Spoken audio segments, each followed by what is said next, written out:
Good evening and welcome to Have I Got News For You? And if you're watching this on UK Gold in 10 years' time, my name's Angus Deayton and I used to present the show before Alan Titchmarsh took over. In the news while we've been away, after insisting she'll be voting Labour, a Henley pensioner is powerless as Michael Heseltine nails her contact lenses to the door. In Tel Aviv, Boris Yeltsin shows his usual tact and diplomacy at the unveiling of Yitzhak Rabin's memorial statue.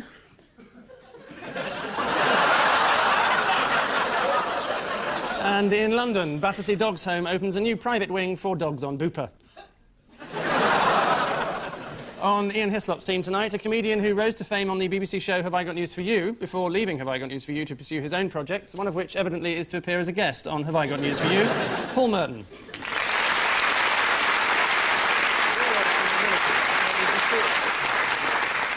And joining our guest captain, Eddie Izzard, is not the MP who was advertised in the papers, as David Ashby thought it might be inadvisable to be seen sharing a panel with another man.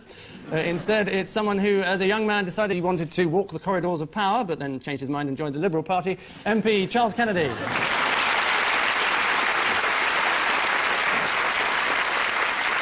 So let's push off, as it were, with our opening film round. 4 bits of recent history. Ian and Paul, tuck in. Oh, this is John Gummer feeding burgers to his daughter about 5 years ago. That's what she looks like now. She's... that's what he looks like now. Mad cow disease. Is sort of correct, yes. What about it? A lot of cows have got it. There's cows playing trumpets all over the country and cows sort of going in for stars in their eyes and all that kind of thing. We know more. We know the guy that in the beard is. Oh, who is he? Do. Yeah. It's Herr Fischler. First name? Stephen. Herr. Franz. Is the right answer, yes, very good. He admitted this week that he eats British beef and loves it, and so does his wife Heidi. And he can't see what all the fuss is about. And the fuss is about the European Commissioner who banned beef into Europe, called Franz Fischler. But the Conservatives would like you to believe it was Neil Kinnock, but that's a different story. Mm. Yes, and indeed. what do the Lib Dems think, then? Considering our position, maybe... yeah. Any idea of other byproducts other than beef that you get? Wine gums. Eggs. Sausages. Sugar. Peanut butter. Cows Gorilla don't juice. lay eggs. Gorilla juice. I'm just guessing. Yes. It's gelatine and tallow with the two. Wine gums. Oh. Gelatine in wine gums. Correct, well done. And tallow in gorilla juice. Yeah. No. What is tallow then? Tallow, you find it in candles. Oh, right, so you don't eat that. No, steer away from all those candles. Have cows been eating candles then? That's a bit like saying don't eat sort of carpet, isn't it? Stay off the carpet and candles. Eddie and Charles, one for the road for you two. Newbury. Scene of the bypass. Yep, Newbury bypass, a lot of hot blood over that, which way it should go, whether it should be there. And the cow was 2 people dressed up as a cow and walked in a door. I thought this was a couple who was going to get divorced, but they decided to stay together for the sake of the cow. Can you remember any of the celebrity supporters that have come out? Bill Mooney. I'm sorry, I thought you just said Bill Mooney. Johnny Morris. Yes, thank you, Johnny Morris. Yes, we remember him.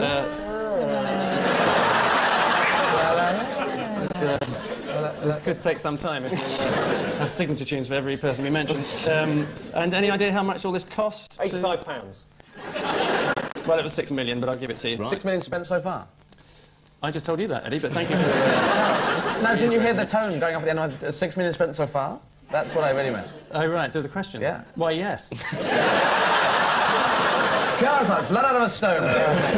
Amongst those arrested for trespassing were 2 protesters dressed as a pantomime cow. After pleading not guilty, they were simply bound over to keep the peace for 14 days and then incinerated. Ian and Paul, a little light reading for you. Oh, that's Justice Scott with his report. That's some men. Oh, that's William Waldegrave. That's what he says his name is. He may be lying again. That's Sir Nicholas Lyle, the other one. Good name for him. They produced the Scott report, and the Conservatives had weeks to look at it and get their answers ready. And Robin Cook had about 30 seconds. And being Robin Cook, he flicked through it, mastered it, came into the Commons and said, "You're all lying." And the Conservatives said, "No, we're not." And they had a vote. And the government managed to vote that it wasn't corrupt and lying. But only by 1 vote. I know who those 3 guys were. Are you trying to get extra points, then? Yeah. Because that's normally when I dock people points, is when I try and get extra ones, but... So if you try and get extra points, you take away points? That's generally the idea. So if I just sit like this, I've won. That's what Paul does most weeks. Yeah. It worked. See, I don't care if my team loses tonight. I'm more than happy. Charles Kennedy's line. It is. The good thing of being in this programme is at least I can come second. You can't really lose your deposit, though, can you? Well, Depends how nervous I get. It is the Scott Report on the government's role in the illegal export of arms to Iraq. In the days before the crucial debate, John Major was clearly concerned by the serious implications of the report. Have you read the Scott Report yet?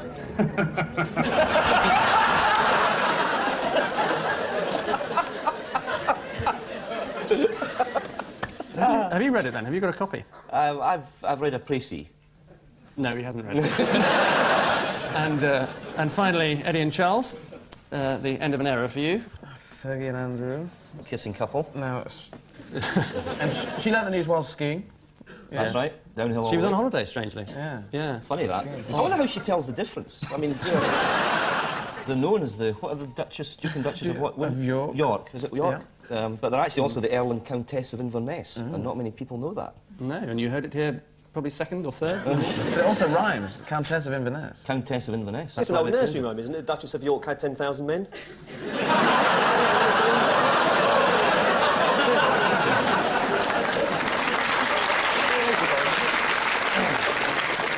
And when they were up, they were up.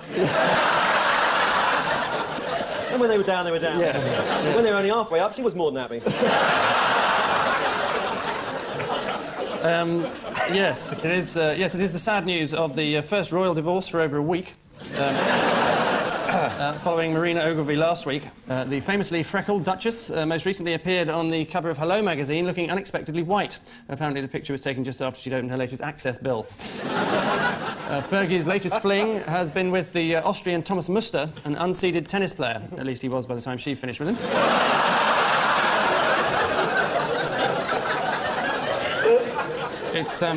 It was also reported this week that Muster was thinking of entering Queen's. Which treacherous thoughts conspire to bring about the end of this opening round, and the scores are considerably more balanced than Fergie's accounts, being as they are 4-all.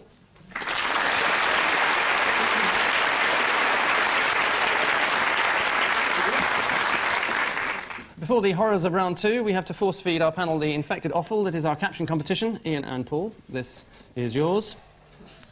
Eddie and Charles get this. And so to the world of muckraking as we descend into the hellhole of tabloid sleaze. Eddie and Charles, dangers of the hokey cokey. And it's what's this about? That's the question. Yeah. Yes. Isn't this about midwives shouldn't do the hokey cokey while delivering babies? Got the left leg in, left leg out. So all about... Some sort of court case thing. Some yes, sort of court the cases... holiday thing, wasn't it? People left their children in the care of somebody on holiday, hokey and they made cokey the children do the hokey cokey. They made the kids do the hokey cokey, and then the kids got sort of injured in the hokey cokey, death threat. and then the parents went to court. So it was toddlers in hokey cokey shock sort of story. Yes, well, I probably will give you one for that.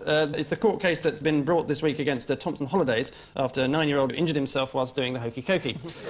The hokey cokey song was allegedly penned at the end of World War II by American Larry Laprise, who set down the words, you put your left arm in, your left arm out, in, out, shake it all about. And no one knows where he got the idea from, but the fact that he was a country vet by profession might have something to do with it. A bit like the midwife gag. Yeah, not dissimilar. I mean, with the laugh on that, obviously put on my bit.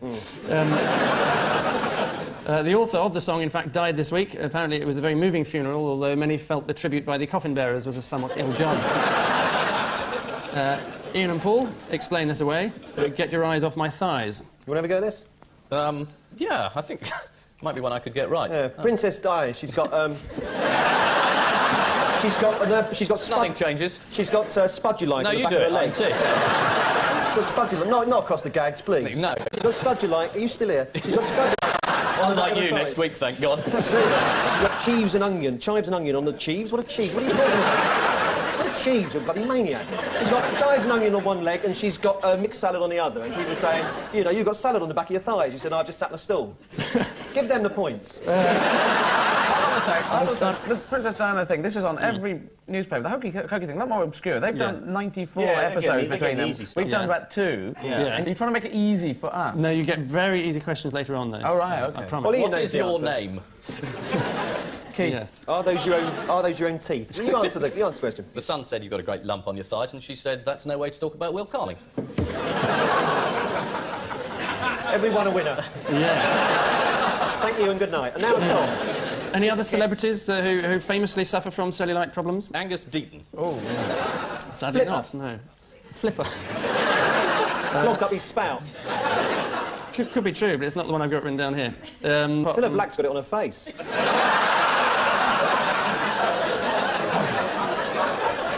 got a scraper every time she goes on telly. Or is it polyfiller? I can't remember. You know, she's a friend of yours, isn't she? Now that is offensive. Cellulite evidently leads to the sudden appearance of large dimples in the upper thigh region, a problem that Diana thought she put behind her when she split up with Will Carling. There it is, there's the line. There's the joke. That's the joke again. Nice. Funnily enough, you won't put the lack of laugh on yours, I don't think. No, sadly not. According to... It's difficult to put a lack of laugh on something if it's because by the fact that it's lack is not there. It's a silence. It's a silence. Technical term. Technical term. A lot of comics know about silence. I know all about it. Could have fooled me. What does that mean? Nothing. You just said something on the top of your head, it's meaningless. Yeah. Could you pass the water? It's all timing, meaningless. Can you pass the water? Got to laugh. Just timing. It's timing.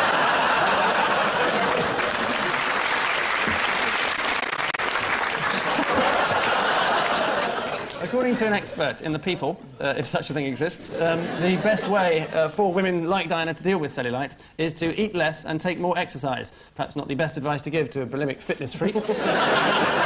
Which Royal Flab brings us firmly to the end of this exercise, and the situation is that Eddie and Charles have a barely visible 5, whilst Ian and Paul have an almost obese 7.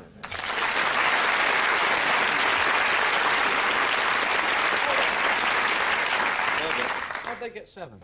They got more points than you did.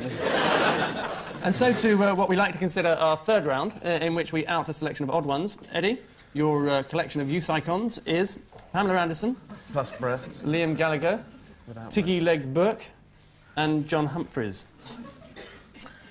Well, do they all eat spinach or something? They've all taken a vast amount of drugs, except for one of them. Would you like to nominate one so that the other three lawyers can get a chance? Liam Gallagher. Those Oasis boys clearly have never taken anything. No, that's true. Their mum said so. They said they'd never stolen a thing. Well, Ian's the closest so far. They've all got mothers. They all had mothers at one point, and... Was Mothers the clue, or was it rewriting Beatles songs? It was nicking stuff. Nicking stuff? They've all nicked stuff Right. with their mothers, but their mother said, no, it's OK. And... Well, she's stolen those two things from somewhere. Is Pam Anderson the only one whose dress has staged the fight between Duncan Goodhue and his brother? So look, I'll give one to Ian. I think it's that all of them have recently been burgled, except for Liam Gallagher of Oasis. And claimed to burgle people.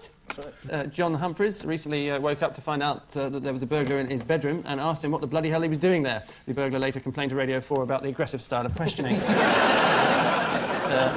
I just say that I didn't have a clue that that was the answer, and I'm quite happy about it. Charles, I'm you're beginning to think we might not even manage to come second, but never mind.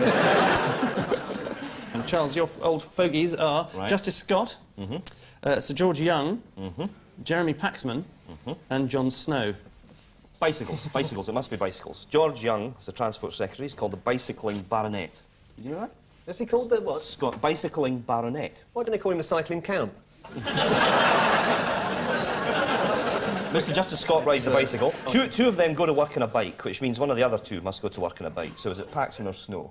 I've never seen either of them on a bike. I have no idea. I don't know who I am, or why Tutankhamun couldn't come in and be team captain.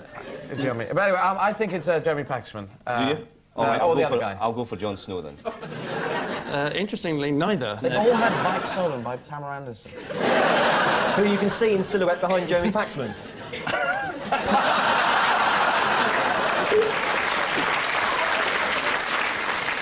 The answer is that all of them travel to work on a bicycle, apart from Transport Minister Sir George Young, who's been told by party advisors to give it up. Really? Yes. The thing was right, it was just the wrong person. Yeah. Oh, right. The way you moved that, it seemed like the whole thing was just so stupid, what we were saying.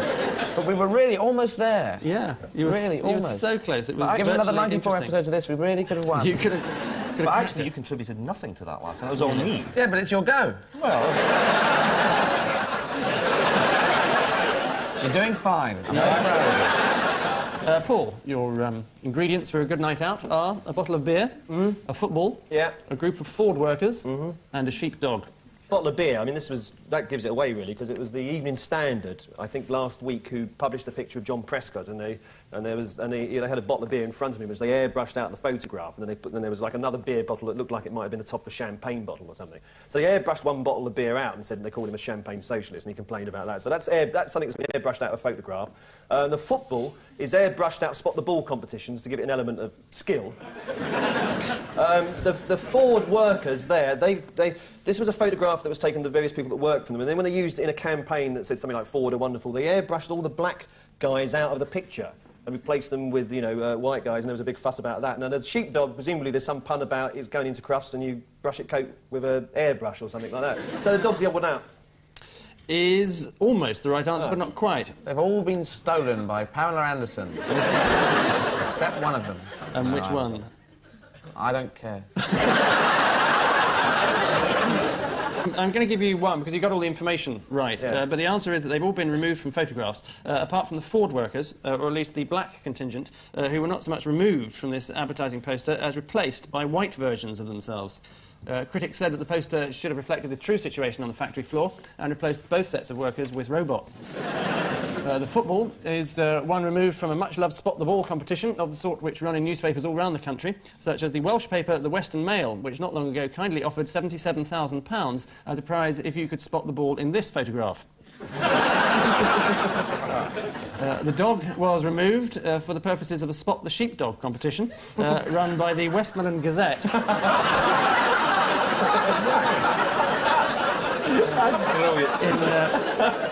Instead of marking the centre of a football, you had to guess where the sheepdog's nose was. The answer, as always, was sniffing the bottom of another sheepdog.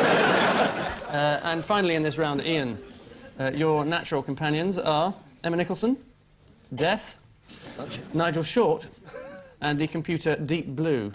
Well, it looks like a defection question, because Emma Nicholson went from being a Tory to being a Lib Dem.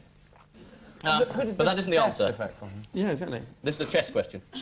Oh, right. It's just interesting when you're going to get to Death, see who he defected from, which part. Defected from life.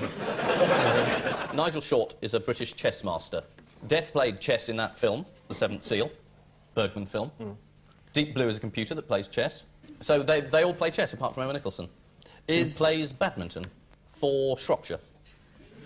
Which is one of the least interesting pieces of information we've ever had on this programme. I'll probably tell you, because I don't think you're going to get it, is that all of them have played chess against world champion Garry Kasparov, with the obvious exception of Death, which was portrayed, as you said, playing chess in Ingmar Bergman's wacky knockabout romp, The Seventh Seal. Emma Nicholson was, in fact, one of the 11 MPs at the House of Commons to play Garry Kasparov, and by all accounts did very well. True to form, she waited till Kasparov had taken nearly all her pieces and then simply swapped sides. All of which are fun and games that bring us bang to the end of this rubber, and the current state of play is that Eddie and Charles are feeling a little behind with 6, whilst Ian and Paul are being slightly forward with 10.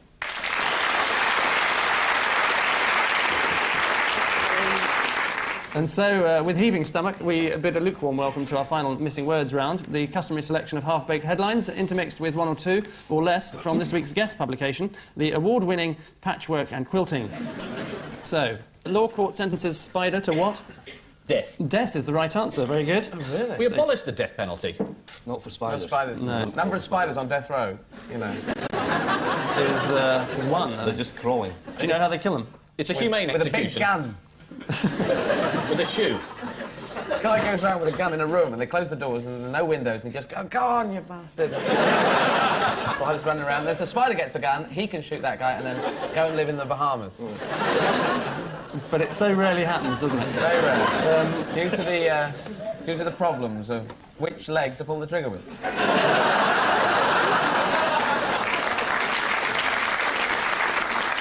Next, Pope to choose what? New what? Is it potatoes? Pope to choose new pope. No. Pope to choose new ironing board, new fish slice, new set of badminton rackets, new Labour. New Labour. Pope votes Labour. Pope was closest, actually. New Archbishop is, in fact, the right Archbishop of Liverpool. So, obviously... Sorry if we're boring you with the week's news. Well, you are. Eddie. You I'm are. sorry. Why is that news? I wish it had been a fish Why is that last, news? but- Pope chooses Archbishop. There's a big headline. New Archbishop. Oh. It was next to the... How different, say journalists. Unusual Yeah. move by Pope. Choose new Archbishop instead of just saying, well, you work it out. Choose yourself, mate. Yeah. So it's, Do you remember that headline? news. It's true. It was when you had the Pope before this one, who was elected and then lasted 6 weeks and died. And I think it was the Express that had the headline, Pope dies again. It's true. Next, a golden what? The story of a quilt? Golden Retriever turned into a quilt. Yeah. No. Golden Eye, new Bond film about a quilt. Wants to take over the world. Starring- So, Mr. Bond, that's the quilt. Yeah. It's doing impressions of quilts now. Once you break that barrier, you'll get pillows, sheets, percolators, do anything. I'll do a lot. Yeah. The answer is Golden Moments. The story of a quilt. Golden Moments being the name of a quilt. I see. Designed by June Barnes. Next, Archer in line for what job? Bottomley's job. According to a newspaper, which was rung up by a friend of Geoffrey Archer, saying, Geoffrey's in line for this job, and he's going to be awfully good at it. Oh, that was an impersonation of Geoffrey Archer, I think. That was a disguised Geoffrey Archer voice. No, I think he was still doing a quilt there. So, Mr. Bond. Yes. So, Mr. Bond, we meet at last. I suppose you're wondering what my target rating is. I am warm in the winter, but cool in the summer. Let's see how you like that. Obviously, Gotta go Bottomley to couldn't California. fit into that small space. So, No, Heritage. Ginny is the right answer. I'll give you one for that. Next, Frog Hunters told to what? Piss off. Buy frogs. Hop off. Told to grow up. Is it a tabloid? Hop off, that sounds like another Bond spy. He throws frogs at people. Yeah. Let us see what you are like with the toes. I have a tadpole in my pocket. Thank you. Hang up. It's very modest of you. Yeah. 3 months' time, it'll leap over a wall, though. Hang up their jam jars was... And finally, what as effective as the pill? Bolton Wanderers. Oh, cling film. right. Cling film. King film. New male contraceptive. Certainly not cling film, but it's a lovely image to bear in mind. Thank you. New male contraceptive is the Yeah. right answer. Well done. Yeah. Which is a painful...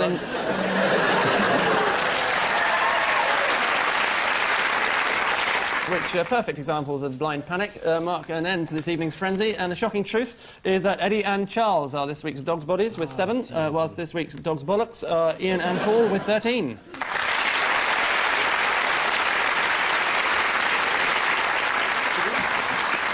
But before we finally discharge our guests, it's time to regurgitate our caption competition.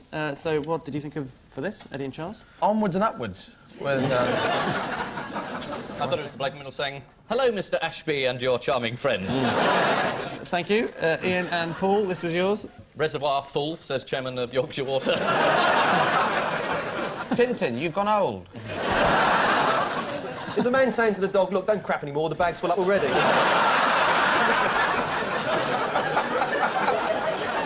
On which confusing note we say thank you to our panellists Ian Hislop and Paul Merton, Eddie Izzard and Charles Kennedy. And I leave you with news that the Archbishop of Canterbury has expressed dismay that even for those within the church, the Easter break is losing its religious significance. Good news for the Labour Party as image makers at last find a way to control Tony Blair's smile. And in London, a royal equerry's career is ruined when he's accidentally caught thinking, nice arse.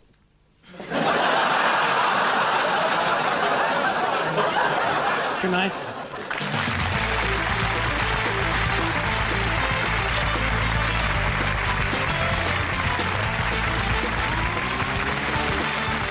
And there's more from Angus and the team at the same time next week, here on BBC Two.